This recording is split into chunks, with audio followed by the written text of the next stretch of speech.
NTA ने इस question में मिस्टेक करी है। मुझे ऐसा लगता है कि इस क्वेश्चन में थोड़ी सी मिस्टेक हो गई है। एनटीए से देखते हैं कंपाउंड PCH8O है जो 2,4-DNP रिएजेंट से पॉजिटिव टेस्ट देता है और ये फेलिंग रिएजेंट को रिड्यूस नहीं करता है, लेकिन इसका जब ड्रास्टिक ऑक्सीडेशन करते हैं तो एक एरोमेटिक प्रोडक्ट क्यू देता है जो कि एफरवेंस देता है NaHCO3 से।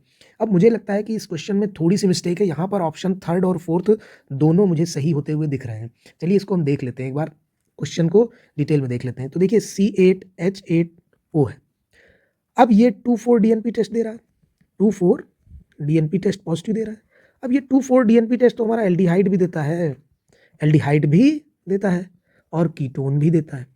ठीक है बच्चों, अब ये एल्डिहाइड अगर अब फिर कह रहा है फेलिंग टेस्ट रिड्यूस नहीं करता है, फेलिंग टेस्ट नहीं दे रहे हैं तो कीटोन तो फेलिंग टेस्ट नहीं देता है, लेकिन एल्डिहाइड में जो हमारा एरोमेटिक एल्डिहाइड है, एरोमेटिक एल्डिहाइड है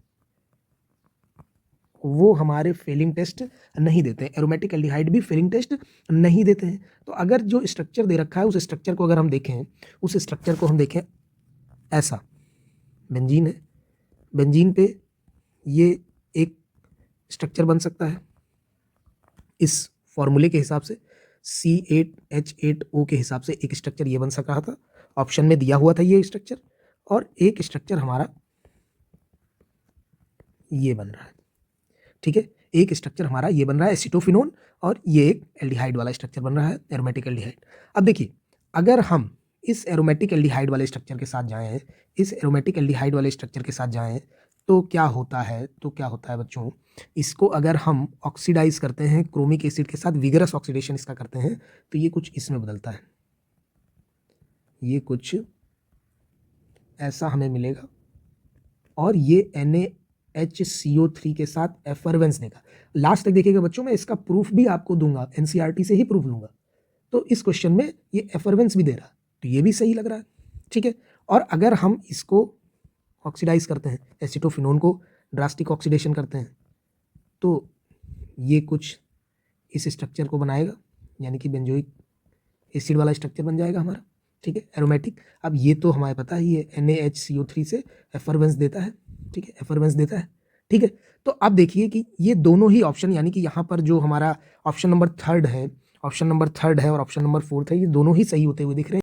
ये रहा इसका प्रूफ, देखिएगा बच्चों, ये क्या कह रहा है, aromatic carboxylic acid can be prepared by vigorous oxidation of alkyl benzenes with chromic acid और एसिडिक और एल्कलाइन पोटेशियम परमैंगनेट। यानी कि जब भी हम विगरस ऑक्सीडेशन करेंगे तो एरोमेटिक कार्बोक्सिलिक एसिड बनेगा और the entire side chain is oxidised to the carboxylic acid irrespective of the length of the side chain.